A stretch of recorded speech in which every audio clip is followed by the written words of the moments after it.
The Grand Sorceress looked up at her suddenly. "You may rise," she said, "and speak freely."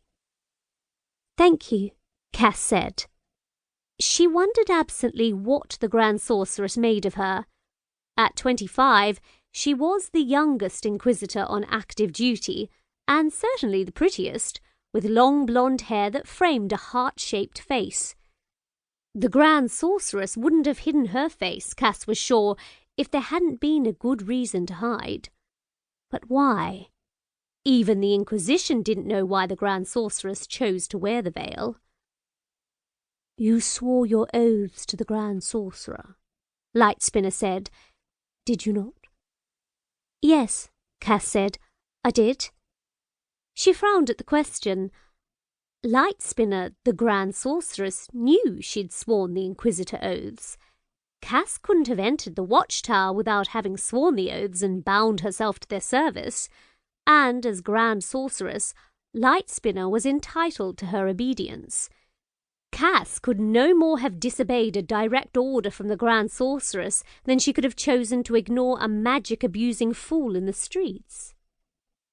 "I have a specific task for you," the Grand Sorceress said.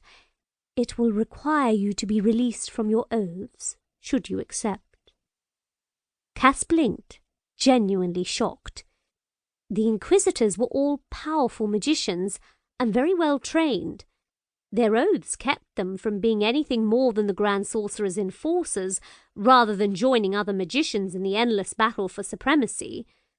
For the Grand Sorceress to release her from her oaths? It made no sense. Cass could have carried out almost any order the Grand Sorceress chose to give without being freed from her sworn words. "My lady," she said carefully, The Grand Sorceress held up one gloved hand. "There are issues you need to understand," she said. "Johan Cornidian is alive." Cass felt an odd flicker of fear. There were ways to strip a magician of his or her magic if necessary, but they required careful rituals and complex spell work. Johan Cornidian, on the other hand, had developed a form of magic that allowed him to take a person's magic without the rituals, something that had terrified every magician who had heard about it. They lived in a world where magic was power, she knew. How could they be faulted for being terrified when they sensed that they could lose their power? And that everyone they were mean to would be mean to them once they were powerless, Cass thought silently.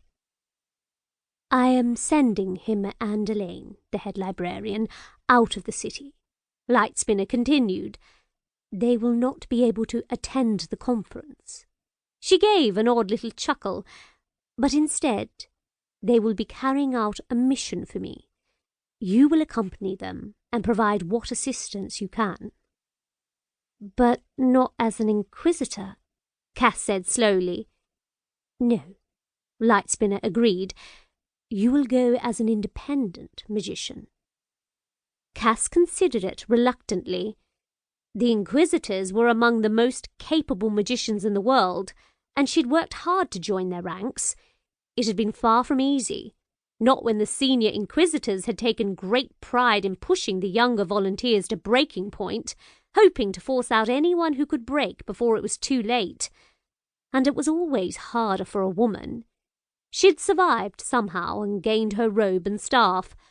The thought of simply abandoning her achievement was horrific. But she could see the Grand Sorceress's point. The oaths she'd sworn would push her in a certain direction once she was face to face with Johan Cornidian. His magic was new and utterly unprecedented, as far as anyone could tell. She had a duty to take him to the Watchtower or simply kill him before he fell into unfriendly hands. If the last few months had taught her anything, it was that the peace and stability of the last 50 years was proving to be an illusion. And she knew her duty. "I will, if you will release me," she said.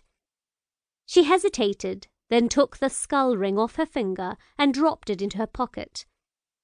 "Can I retake the oaths afterwards?" "If you wish to return to the Inquisitors,